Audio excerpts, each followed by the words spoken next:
بسم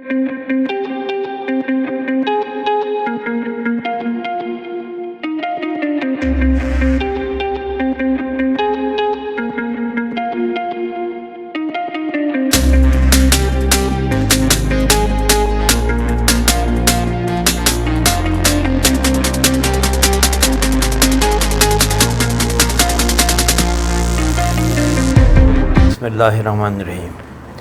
ناظرین کرام، آپ دیکھ رہے ہیں یوٹیوب چینل ذوق پرواز،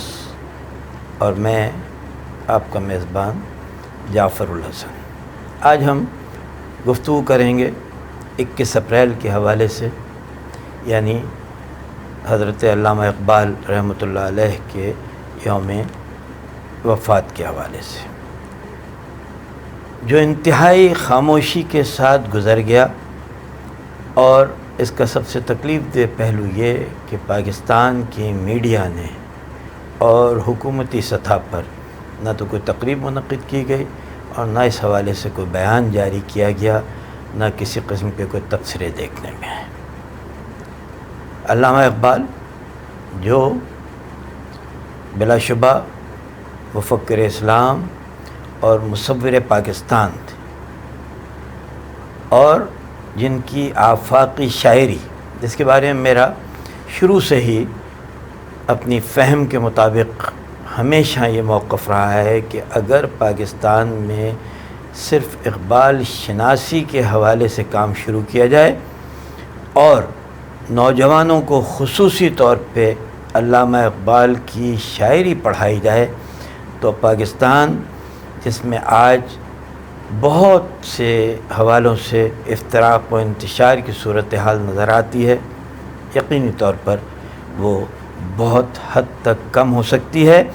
اور نوجوان اگر ان کی شاعری اور اس کے اصل مفہوم کو سمجھ لیں تو پاکستان میں ایک بڑی ذہنی تبدیلی رونما ہو سکتی ہے۔ آج کل کورونا وبا کی صورتحال میں علامہ اقبال کی شاعری کہ بہت سارے پہلو بار بار ذہن میں آتے ہیں، لیکن میں آج صرف اس شعر کے اوپر اکتفا کرتا ہوں کہ علامہ اقبال نے بہت واضح طور پہ کہا تھا کہ اے طائر لاہوتی، اس رزق سے موت اچھی جس رزق سے آتی ہو پرواز میں کوتاہی۔ یہ شعر بار بار اس لیے ذہن میں آ رہا ہے کہ جس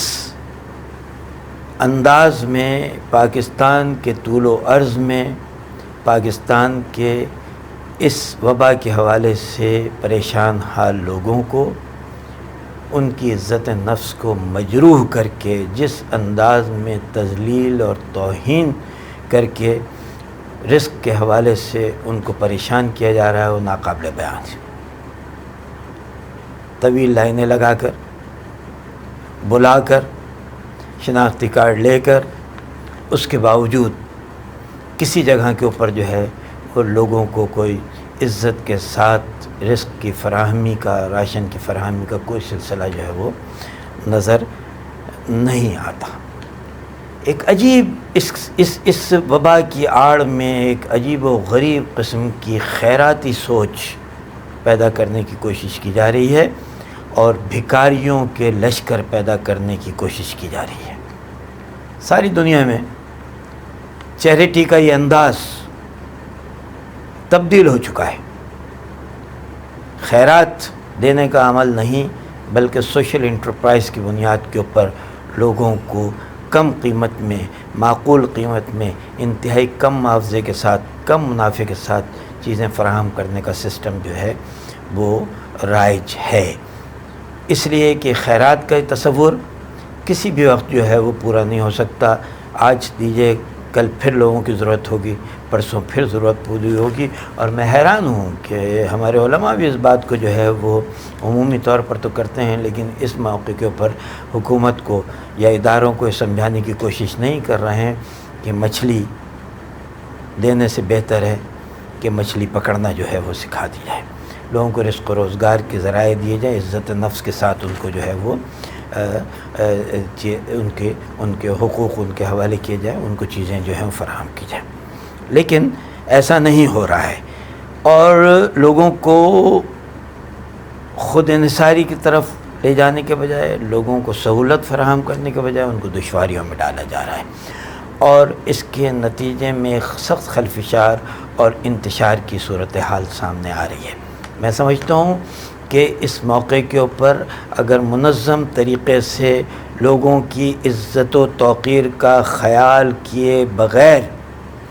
اگر یہ سلسلہ آگے بڑھتا رہا تو یہ ایک ایسے خلفشار کو جنم دے گا جس خلفشار کو روکنا پاکستان میں شاید کسی بھی قوت کے لیے جو ہے ممکن نہ ہو۔ میں یہ گزارش کرنا چاہتا ہوں کہ 3 آوازیں بہت تواتر کے ساتھ جو ہے وہ اٹھ رہی ہیں۔ ایک کہ حکومت کی جانب سے کہ اربوں روپے کا راشن، اربوں روپے کی سہولت، اربوں روپے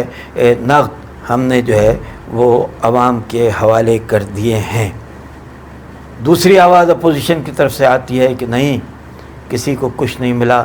اور یہ تمام چیزیں کرپشن کے ذریعے ہڑپ کر لی گئی ہیں اور غلط اعداد و شمار پیش کیے جا رہے ہیں۔ اور تیسری طرف جو سب سے زیادہ مستحکم آواز آ رہی ہے وہ پاکستان کے مفلوق الحال عوام کی آواز ہے،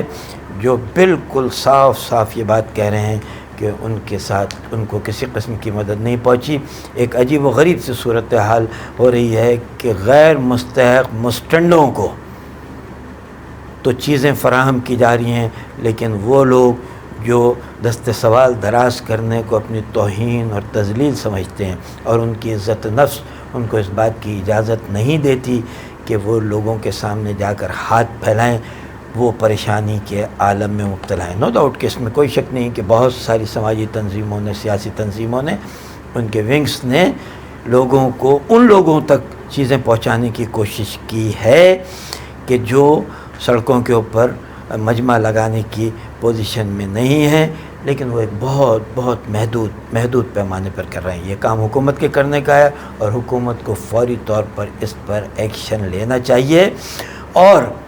اجتماعی طور پہ اجتماعی مسائل کے حل کے لیے اجتماعی نظم قائم کرنے کی ضرورت ہے۔ تمام قوتوں کو یکجا کر کے ان کے ساتھ مل کر جو ہے اس عمل کو آگے بڑھانا چاہیے۔ بصورت دیگر صورتحال انتہائی تشویشناک جو ہے وہ انتہائی خوفناک شکل اختیار کر سکتی ہے۔ والسلام۔